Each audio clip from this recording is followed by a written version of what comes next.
All right, guys. So Legendary Drops did a video on Megabonk, and basically, we have no idea what this video is about. Megabonk was sort of an overnight success that exploded out of nowhere by an indie dev, and it's another example of games that shouldn't be popular that get very popular, and then mega studios just seemingly can't make a game to save their lives. So let's see what LD says about this. We'll listen to his take and we'll give our thoughts and opinions on it. This game has done everything wrong, but it's still winning. In the middle of the busiest release schedule of 2025, we are talking about some of the heaviest... Bro, the fact that he lets his cat sit on top of his tower still triggers the shit out of me. Yeah, well, I know who Bill Murray is, but his shirt, maybe it's an ode to Bill Murray, but it's a anime version of it. I don't know. Hitters in both indie and in AAA. A little game called Megabonk comes out of nowhere and is sold so consistently and so regularly and has so many players that are playing it that it is now directly competing with Borderlands 4 and Ghost of Yotei. We're talking about games that have spent likely hundreds of millions of dollars just on their marketing budgets versus a game that spent literally nothing, at least that's the way it looks from my perspective. This game's success is entirely organic. It's grass-fed. It's homegrown. It's a game that was relatively unknown, only had a few devlogs on YouTube. It has now become one of the most talked about and played games this year, and it hasn't stopped yet. You know, if I was working at one of these AAA companies, if I was on their board of executives, I would have a lot of questions. Because while these guys keep talking about how prices need to go up on just about everything that they have, it looks like they're wasting money to me. And I mean, like, we've talked about this, and we actually even talked about this yesterday when we talked about actually watching this.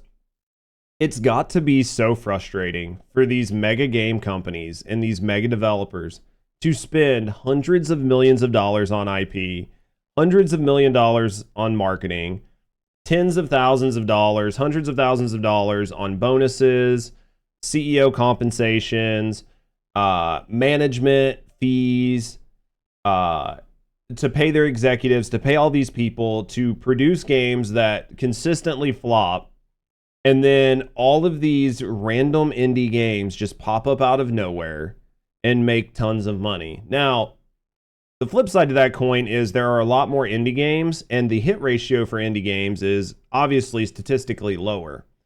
For every Megabonk, there's 100,000 indie games that flop, right? But the amount of time, effort, and energy spent on these versus the amount of time, effort, and energy spent on these major games is something that needs to be looked at. And if you're having this many major games with tons of money behind them flop, then maybe you should be evaluating how you're making money, or you should be evaluating how you're making games and where you're spending your money.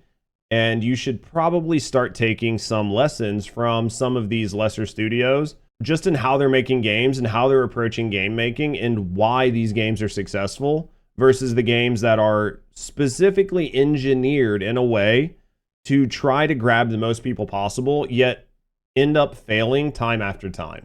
Because you have a guy, a solo developer, yet again, that made a game that's based off of memes in one of the most saturated genres in all of indie games, and he's making them look like fools. They're so bad, hyper-focused on trying to always break record numbers on profits instead of steady profits, or instead of just producing a good, high-quality game that people actually want to play, knowing their market, understanding their market, and catering to their market, and doing it so well that it brings in other people. That is what they should be doing instead of trying to cast the widest net possible. They should just use the right net for the right job, take their AAA money and their AAA budgets and make the best net possible. And then because of that, other fish will get caught in the net. So today what we're going to do is we're going to talk about the success of Megabonk and how against all odds, the game that did everything wrong is somehow actually doing everything right, why a game like this has continued to grow, and why I think they planned it all.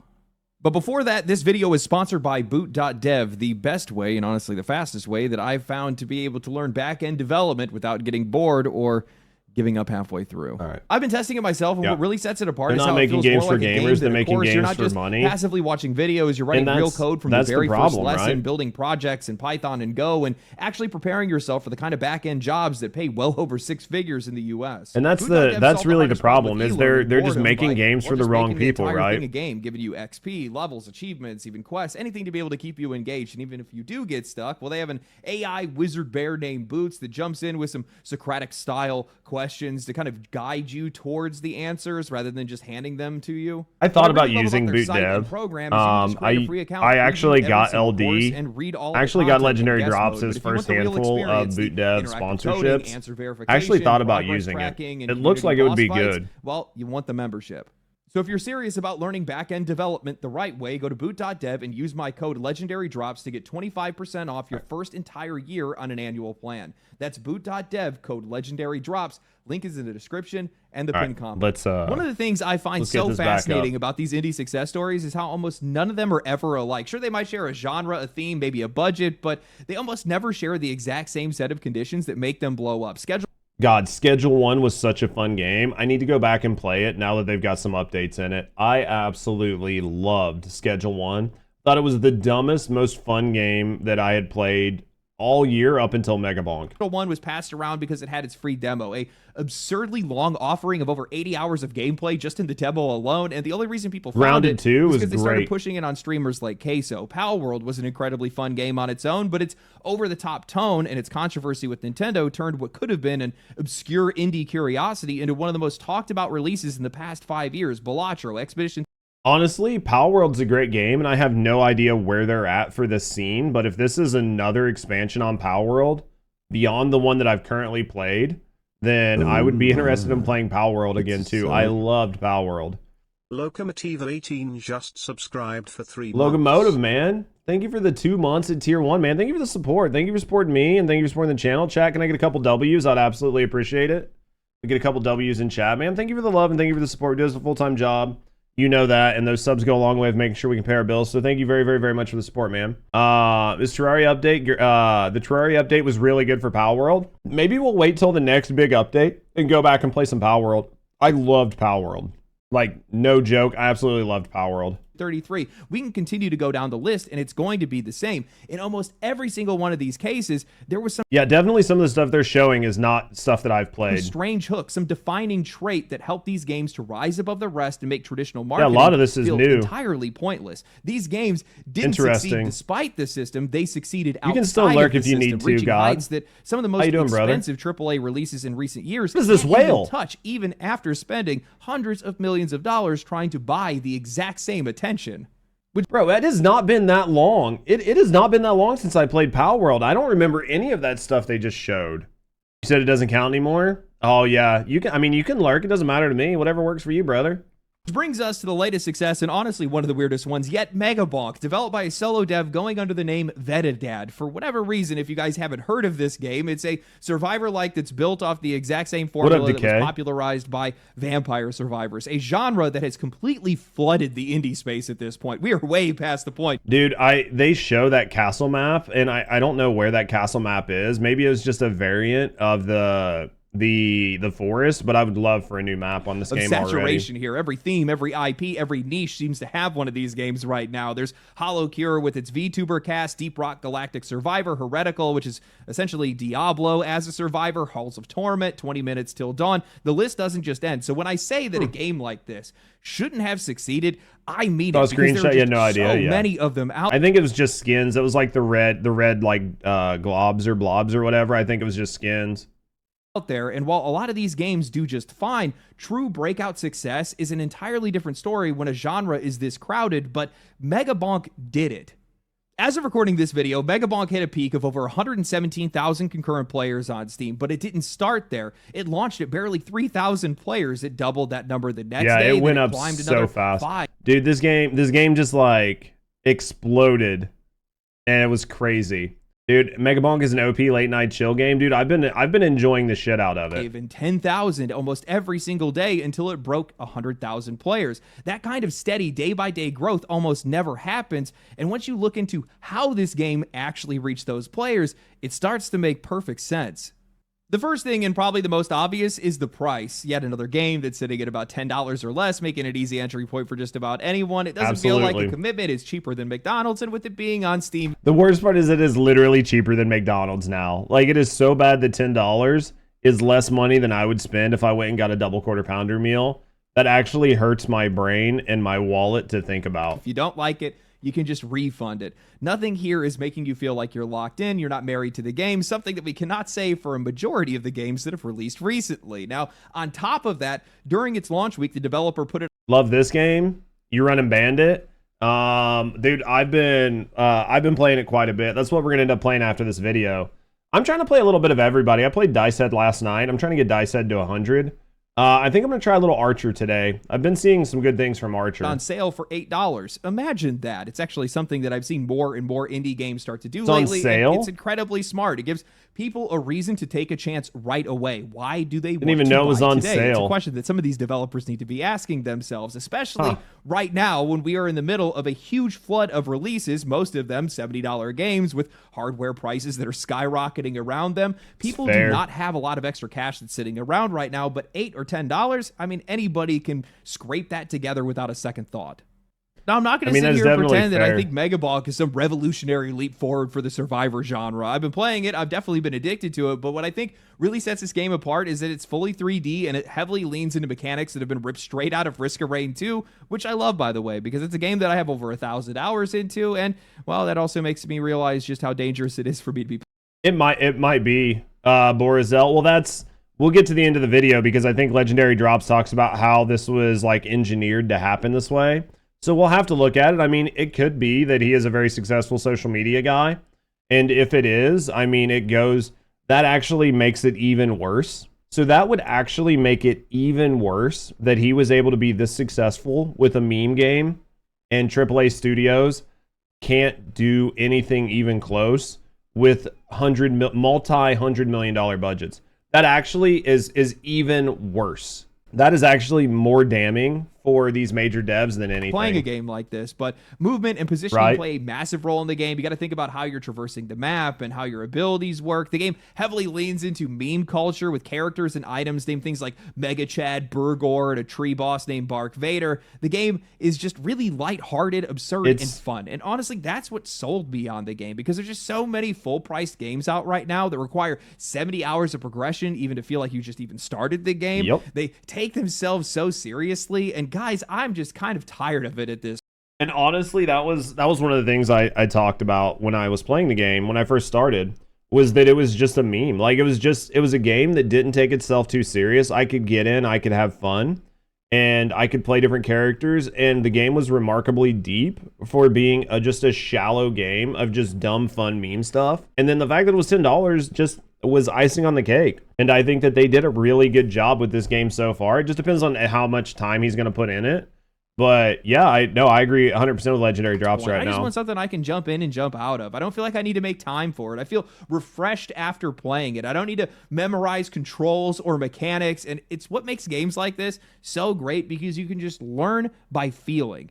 And I think we talked about this earlier on stream. I mean, it's not to say that I don't want a new live service game. I would love to have a new live service game. I would love to have a new MMO. I would love to have something that felt new and refreshing that made me want to sink, hundreds or thousands of hours in it. But it's just something that seemingly cannot happen in the current gaming space. I think that a lot of the creativity and the wherewithal that you need to make a game like that in the current market just doesn't exist. And that level of innovation, at least in the large studios, is gone. Like, it's just absolutely gone. We'll get it back at some point, but I think right now most large studios are prioritizing making games for profit instead of making games for gamers. And you have to make games for profit, but you need to understand your core audience. And I think that a lot of these large companies have gotten rid of everybody that worked for them that knew how to make games for gamers. And they're going to be playing catch up for a while. And I think that for me, for a game that I really want to see, right, which is like a big MMO or another live service game that is just an absolute banger, it is going to have to come from a AAA studio because they're the only people that have the budget and the money to make it happen.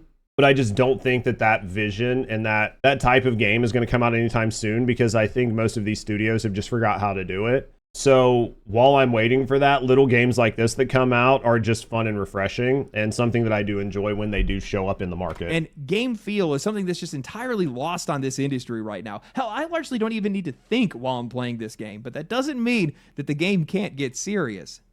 Mechanically, the game is incredibly simple, but you got to make sure that you have a solid build by the time you reach each stage's final boss. Absolutely. Otherwise, you're just going to get hammered. You got to have the movement nailed down. You got to have multiple layers of protection stacked up. Otherwise, you're just going to get one shot by the final boss. It's the kind of game where every single choice matters, and that gives it a very different flavor of challenge from a lot of other games in this genre. It's true, though. The music, that's another thing, too. Dude, the music in this game has no business going this hard. It is way too good. It is so easy to find myself just They actually do have decent music as well. Disassociating and looking up and seeing that hours have gone by.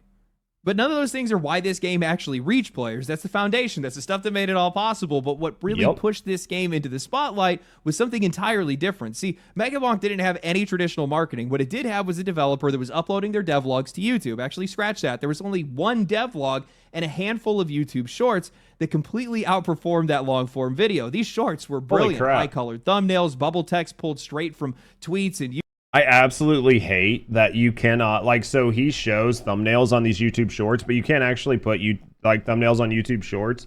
It's like a whole long, arduous process to be able to do it.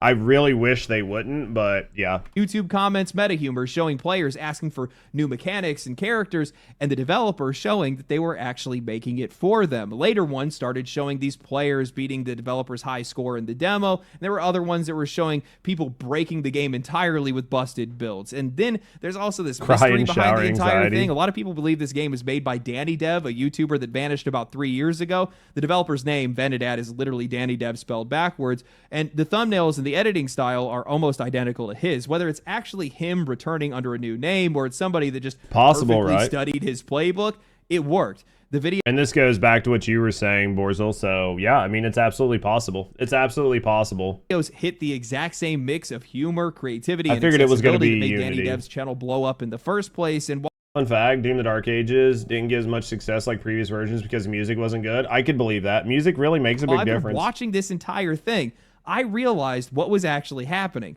This, my friends, is pure, unfiltered social media marketing genius, and I love it. Take a minute to think about it. Those videos that are suggesting features, and then he shows that he put those features in, they invite more people to comment with their own ideas, which then boosts engagement and feeds the algorithm. The videos that are showing the leaderboards and the broken builds, that's encouraging more players to share their own footage in hopes that the developer might feature them next. It's a self-sustaining loop of curiosity and recognition. The audience is shaping the game, the developer is shaping the content, and the cycle just keeps feeding itself. They made a game for the players, and now those players are marketing that game, which means the next step was only a matter of time. Streamers. Dude, it's so funny, though. Like, his devlogs and the way he did that are definitely really good. Nearly every major streamer on YouTube and Twitch have been playing Megabonk, and all these guys have been addicted to it. I only found out about the game because somebody popped into my live chat and asked me if I had tried the game yet. I said that I hadn't heard about it, and they said that they had found it through those same YouTube shorts and brought it to their favorite content creator. And that's exactly how it spread. The same thing happened with Keizo, Moist Critical, Shroud, Quinn69, and eventually Asmongold when he came back from his break. Glad to see that guy's doing all right, by the way. Once those streamers got into their hands, visibility hit critical mass. Each new creator that picked up the game brought in more players. Yeah, but, you know, social media doesn't matter. Social media marketing doesn't matter. YouTubers and Twitch streamers, they don't matter. They don't have any impact on games or game success or bringing games or visibility to gamers. Basically, content creators don't matter. Or at least that's what you would be led to believe. If you listen to certain corners of the internet, I don't think content creators are the biggest thing, but they do have a pretty huge impact, and that's why marketing agencies pay hundreds of thousands or millions of dollars to get these creators to play the games, to show them off to their audience, to try to gain traction. So the fact that this game got shown to a handful of major content creators and then that helped it explode just goes to show how much of an influence some of these larger creators have, right? Why am I even here? Dude, you would believe what I just said if you read the comment section on some of my YouTube videos where I talk about content creators and the importance of content creators. People just dismiss it outright. And the numbers just kept climbing from there. And now this loops us all the way back to gameplay, because remember what I said earlier, it's the foundation, not the catalyst. Megabonk has insane replayability. Each level is broken up into 3 different areas. Those 3 areas have 3 difficulty tiers: challenges, quests, unlockable items, characters, weapons, tomes, skins, maps, secrets. It's stacked with a ton of different content. Combine that with how fun the game is and how mechanically satisfying it is to play, and now you have something that's hooking in players for weeks. So as visibility grew, the new players weren't dropping in and leaving. They were staying. They were playing daily, sharing clips, streaming it, and that created this cycle of growth that just built upon itself. A perfect storm of fun gameplay, streamer exposure, and social media momentum. Something that the rest of this industry desperately needs to learn from, but they likely won't. Out of the huge slate of AAA games... You love your bonking? Dude, when you start doing it, man, the game is fun. The game is a lot of freaking fun, man. Just games in general. It's just like a good, dumb way to just lose a couple hours, and you can just pick it up and put it down, and it's amazing. That we've seen release over the past couple of months. I have played Borderlands 4, Hades 2, and Silksong. And after playing Borderlands 4, I felt like I needed to take a week-long break before I even tried to dip a toe into playing Dying Light 2. And while there are AAA games that I like, right now I'm in the mode of, I've seen it, I've been there, I've done that. And that's the way I feel. It's not even AAA. I feel like that with almost every game. Almost every game I pick up, I pick it up, I play it for a couple hours, and I'm like, yeah, I know exactly what I'm doing. I know exactly what I need to do. I know what I need to do next. I've done this. I've seen it. I've played it.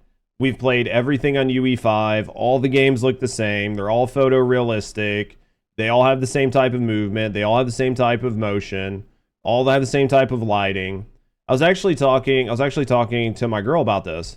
I was talking about why, for me personally, it's so hard to make new player tips and guides videos. And for me, making new player tips and guide videos is one of the hardest things to make, because it is very hard for me to not look at something as common sense and actually look at it and go, you know, there are people who just don't realize this. Because I've played so many games that when I sit down to play a game, most of the things just come to me intuitively. I'm just like, oh, this is this. This is this. This is how you do this. Because I've played so many games. But it makes it really hard when you're trying to explain something to somebody else, because you just intuitively do it and then move on to the next thing until you encounter something that is a little bit different. You had second thoughts on Megabonk, but once I got into it, I've not been playing PoE 2 in a long while, or your other games. And it'll probably be a game night owl that might keep you for the rest of this month. You know, you might get a couple more weeks in it, maybe a month. And eventually you'll put it down, and you know what? It'll be the best $10 you spent in gaming in a while. Heard this story before, and there is just so much time commitment and so much time between when I can actually get to the content, the heart of the actual experience, that it just makes me go, no, I'm just really not that into it. I want a digestible game. And Megabonk, that's a digestible game. I think there's something to that. I think it's not that there's too much or too little content with some of these games. I think it's the speed and the frequency in which you can actually reach the content and how quickly you can actually enjoy it. That's how you keep people playing your games. That's how you keep people talking about your games. You know, this entire first week that I've seen of Ghost of Yotei being up and around, a lot of people are just sharing how pretty the game is. And while you can definitely sell copies based on how pretty something is, especially in the case of Ghost of Yotei, a lot of people are waiting on the content. And the longer it takes to get to the content, the less interested people are going to be in the game. And personally, I think that you can only sell how pretty the game is so far. Because right now, UE5 and a bunch of other things are making every game pretty. So now every game is pretty. So what are you going to do to differentiate your game from somebody else's game if all games are pretty? If your only selling point is how pretty your game is, eventually that just becomes an industry standard. And if you're not living up to that, then you don't have a game. The less it's going to be a part of the discussion. And that's exactly how you lose momentum.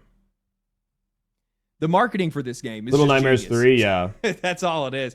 This developer knew exactly you can what they were differentiate doing. it by being the minute ugly. They saw those YouTube shorts take off. They abandoned the long form videos. They focused directly on that. They answered player feedback directly. They implemented their changes into the game. So when the players finally got their hands on the game, they got exactly what they had asked for.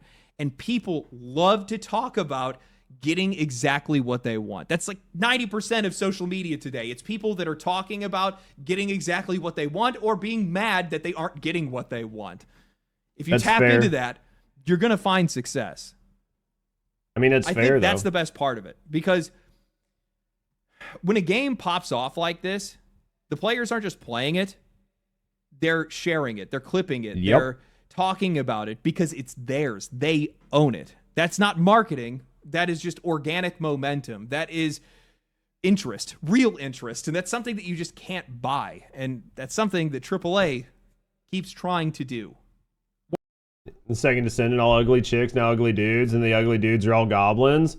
Yeah, but you'd still have to have some decent gameplay, right, Rat? The big issue right now is, like, for TFD, there's just no gameplay to go along with it. One of the things that I think really helps sell these recent indie successes is the genuine desire to be a part of something that is real. Players want to be in on it early. They want to be the first ones to find out about the next hit surprise before anybody else does. Communities then form around that, and there's something patently authentic about that experience, almost nostalgic, like the days of midnight launches or meeting friends in line while you're waiting for a game that you're all excited about. It's the same feeling of shared discovery, of genuine excitement, and it's something that you cannot manufacture, though many of publishers are trying to do so right For now. sure. Something that is not necessarily new but feels more blatant than ever is how inauthentic the excitement around certain games have become. Take the upcoming Call of Duty Black Ops 7. The hype behind this game feels entirely forced, especially from content creators and the marketing itself. And I'm not talking about paid physics do not count as sponsorships or brand gameplay. deals or even talking money under the table. I'm just talking about being performative. I mean,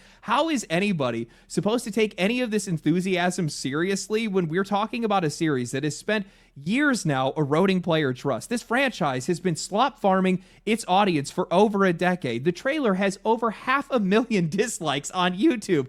Oh, man, dude. 69,000 likes, 500,000 dislikes.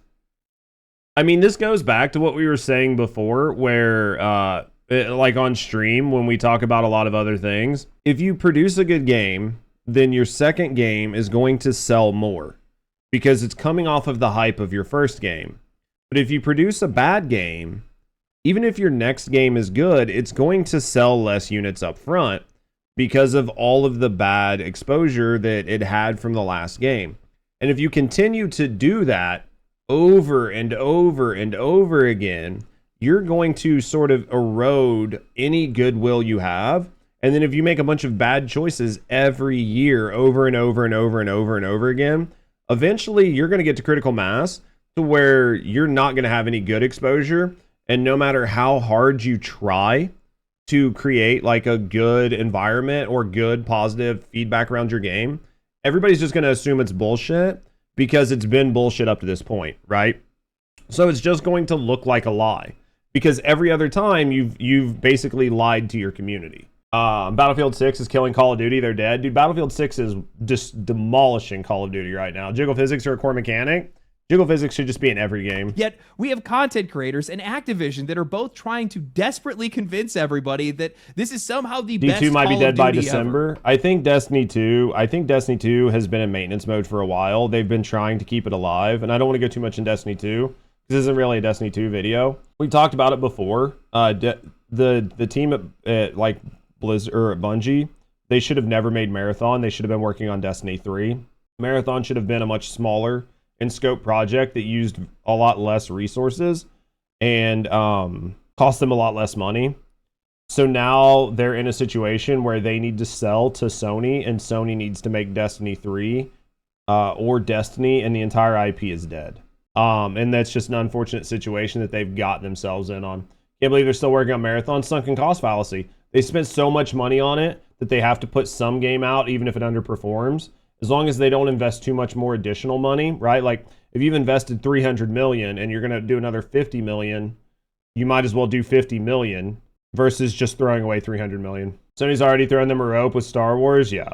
Everywhere I look right now, I'm seeing videos and posts that are trying to convince players that Battlefield 6 won't last, that Call of Duty deserves another chance, that this one will finally be different, guys.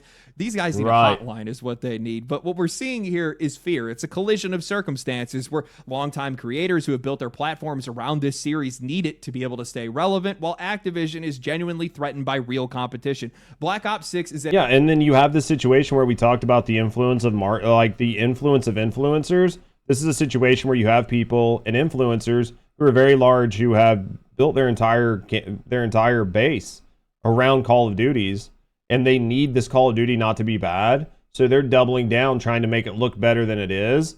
And it's eroding those creators' bases because they're seen as pandering and not telling the truth. And that doesn't help, right?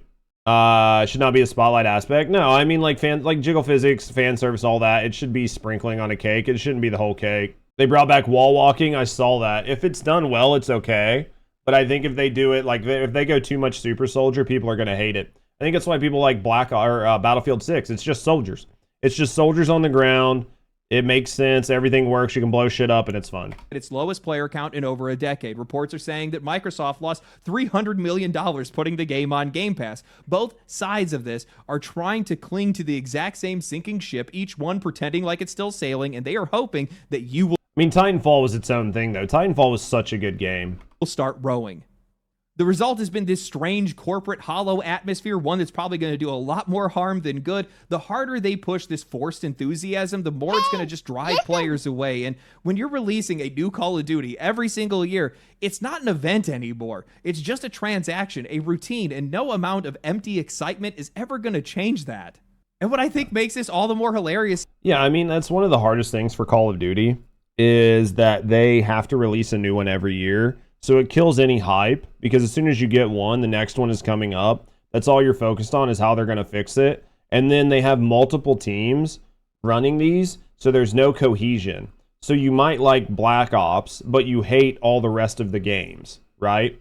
So then you end up in a situation where your player base is fragmented across multiple games. It's just an interesting situation, and it's designed to make money and not to facilitate a good player experience, which is where I think the problem is. They made Apex Legends instead of Titanfall 3. I mean, Apex Legends did them very good, though, Sasquatch. I mean, it sucks. I would have rather seen Titanfall 3. But I think Apex Legends did them a good, for attention like, are did the well ones that for are them. getting it right now. I mean, Activision and Microsoft are burning hundreds of millions of dollars trying to fake excitement. Megabonk did it all for free. People actually cared. People wanted to talk about it because they actually wanted to stream. I will tell you right now, like for Megabonk, I will tell you right now that there have been probably a handful of people in our community, and our community's not huge. There have probably been a handful, I would say 10 people or more, that have picked up Megabonk just because I've played it, and they've had fun with it themselves. And they've been like, you know what, I'm actually having fun with this game that I picked up from Judge playing it. People having fun with this game and proposing it to other people is definitely helping it. You're one of them. And I think that there are a lot of people that are doing that with their communities. Apex is still doing very well for them, yeah.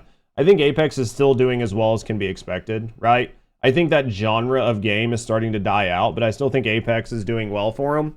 And I think the live service part of Apex really helped them be able to make money on something that is like Titanfall wouldn't have. Titanfall would have made them money up front, but it never would have made them the amount of money that Apex made them. First played it because they were genuinely curious about it. The conversation wasn't scripted, it was spontaneous. That's the difference. Megabonk feels like a game that was made for its community, not a product that was being sold at them. It wasn't designed to dominate engagement metrics or check off corporate KPIs. It was just fun, and that's enough to make people want to share it. Absolutely. AAA can spend all the money in the world, but if the players don't believe in what they're selling, well, it's just noise. And I don't think these guys have realized that yet. The constant releases, the endless sequels, the recycled franchises, they have no motion. It ties back to that been there, done that fatigue I mentioned earlier. We have seen these games before, and they're running out of tricks to be able to play, to be able to try to keep us interested. I mean, it's true, though. Now more than ever, they don't even entice us with anything new. The only thing they have left is to sell is nostalgia. Half of the excitement around these games anymore is the faint hope that the series might return to form or listen to player feedback. Those phrases by now have already lost all meaning. Players' expectations are so low right now that it's just borderline apathetic, and that's exactly why these indie hits are so big, and that's why they're thriving right now, because for once we don't know what we're getting. Expectations. Now, there's a conversation we should probably be having, because I don't know if you guys have noticed it, but as somebody who follows nearly every major release every single year, whether that's just tracking the news, the reception, or actually playing these games, one of the biggest factors that I've seen in a game's success has almost always come down to expectations. And more times than... Megabonk 2, the search for more addiction, dude, I couldn't imagine. I mean, this game did so well. Like, Megabonk has done so well, and there's so much more room for them to take it even further. Is the price that is setting it. Remember earlier when I was talking about how it's not a matter of a game having too much or too little content, but how quickly you can access it? I think it's the exact same logic that's applying to quality, or at least how we perceive it before we actually even touch a game. Price is shaping that perception.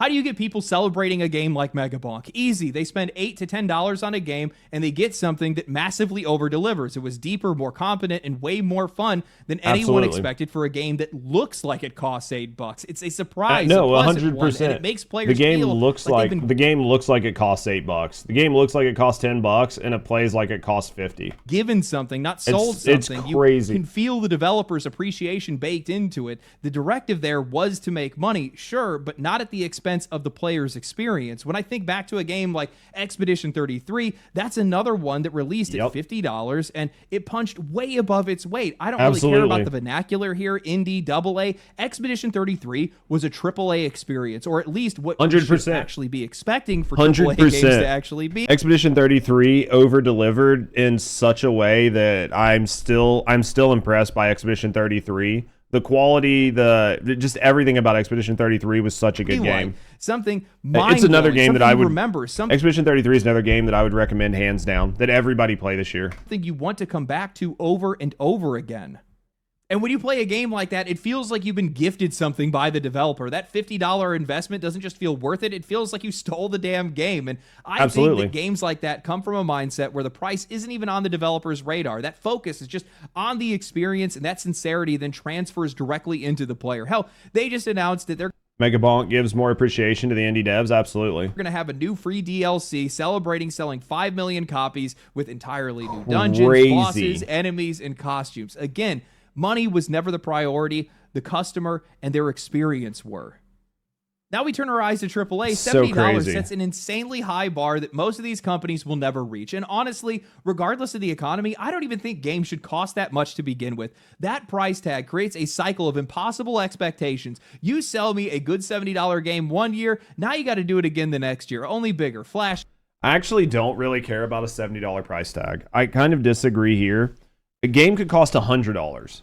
I don't really care how much the game costs. Like the value of what you're getting versus what you're spending, as long as those things feel good, then I'm happy, right?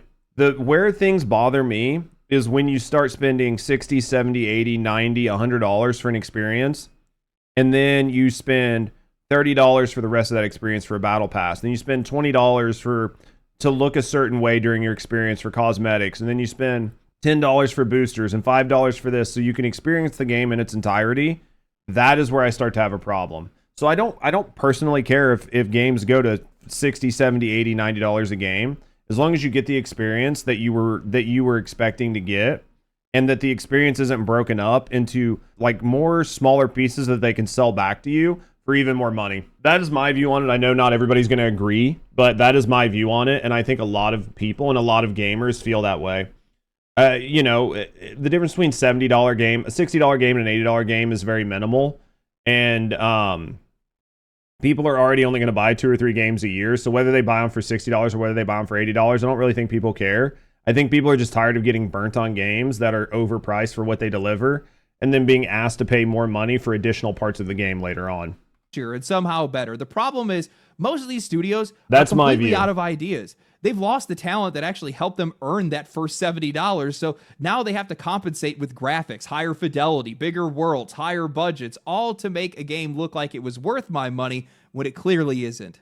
You know what? At this point, I would argue that $70 price tag has actually flipped our expectations. Nobody believes in it anymore. Our expectations for a $70 game aren't sky high. They're buried in the dirt. We know exactly what we're buying. A game that has put a premium on its expense, not on our experience. We expect something safe, something recycled, something loaded with micro... Yeah, like Mass Effect 2, 2K, Mass Effect 3, 20 hours, yeah. Vampire Survivors you got for $2, like $3, you got over 400 hours in it, yeah. Transactions and pre-order bonuses, we expect it to be sometimes rushed, I just buggy, chat, man. Unfinished, because cutting QA saves them money, and the players will end up doing that job anyway. Worse, on top of that, we're also going to be the ones that are going to be paying for the fixes later. A really interesting discussion that I saw recently. The idea that a small indie game can be cheap but have a higher pay value than something more name brand game you pay the price for is lackluster. Absolutely. Like, that should never happen. AAAs AAA used to mean a stamp of, it was a stamp of quality. If you knew something was coming from EA, you knew it was coming from Ubi, you knew it was coming from like NerveSoft, any place you knew where it was coming from, you were like, well, the game's going to be good because it's from a AAA studio. And now when you see a game come from a AAA studio, you're like, yeah, I'm going to wait for the reviews. I'm going to wait for the gameplay. I'm going to give it a little, I'm going to give it a month and see if I can catch it on sale. And that should never be how that happened, but that's where it was. That's just where we are right now. And then it's like, well, I could pay $70, but I'll wait and see if it's worth $70. And then like this dumb little game comes out of nowhere and it's like, yeah, it's $8, dude, I'll buy it right on the spot. Were players that were talking about the Game Pass price hikes and how they were totaling up all of their expenses so far as how many games they actually played and how many games they actually purchased in a year. And they came to the conclusion that the service wasn't worth it for them anymore. $5 here, $10 there. They're mostly buying indie games anymore. $360. That's not what they're spending every year on video games.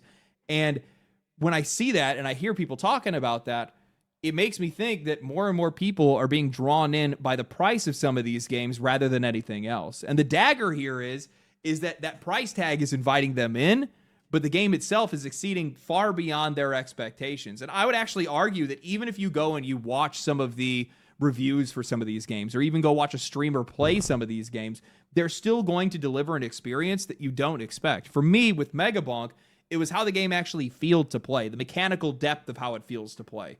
It's learning how momentum works and sliding around and how to be able to position yourself and position your character properly, to be able to use your weapons effectively, balancing your tomes and weapons and what kind of build that you're going to use, what kind of character you're going to use, like using banana and trying to maintain a straight line to maximize its damage. That's not the kind of mechanical depth that I had expected from a game like this, but I got it and it made me more hooked on it. And it also makes me appreciate it more because I only paid $8 for it. Yeah, it starts out really simple and then it gets as complex as you want it to be. It can be a simple game that has no complexity and you just get in and meme around and have fun. Or you can try to min-max and really try to take it up a level. And that's the kind of game that is good for casuals and good for people who want to spend more time in it. That's what's driving a lot of these games to wild success. And you just don't see that in AAA games anymore because we know what to expect from them. And these companies need us to know what to expect from them because that's why they're called a safe option for these guys. Oh, it's a third-person sword guy action game. Oh, it's Dark Souls. It's literally Dark Souls. And while I like Dark Souls, I still want something new. I still want something fresh. I still want something. I think that the problem is the safe option became, it's a safe option. I know what I'm getting because I've gotten it from them before. And the old adage was, it's a safe option because I know what I've got from them before has been quality. So even if this is something that is different, I know it's safe because it came from a studio that I trust. And I think that that is where this has sort of been flipped on its head. And that is where the actual problem is it used to be safe because it came from the studio.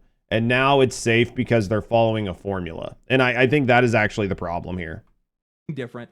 And I still want you to try to exceed my expectations. And if you don't... Hopefully that makes sense, because I think that's actually what's happening. It just makes me feel like I'm playing the same game over and over and over again. And while that can be fun for a while, it's not fun for very long, especially when you're spending this kind of money.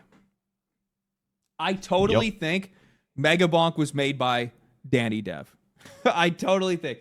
It's just way too much of a coincidence, obviously, with the name and also with the way that they made a lot of their content.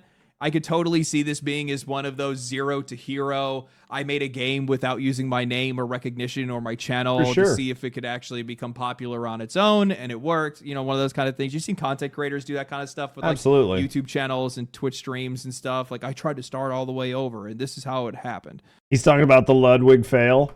But it could just be somebody that's just insanely inspired by the guy. And if that's the case, that's pretty sick. I'll be honest with you. Pretty impressive. I will tell you right now, if you're an indie dev, I highly recommend that you pay attention to everything that happened with this game.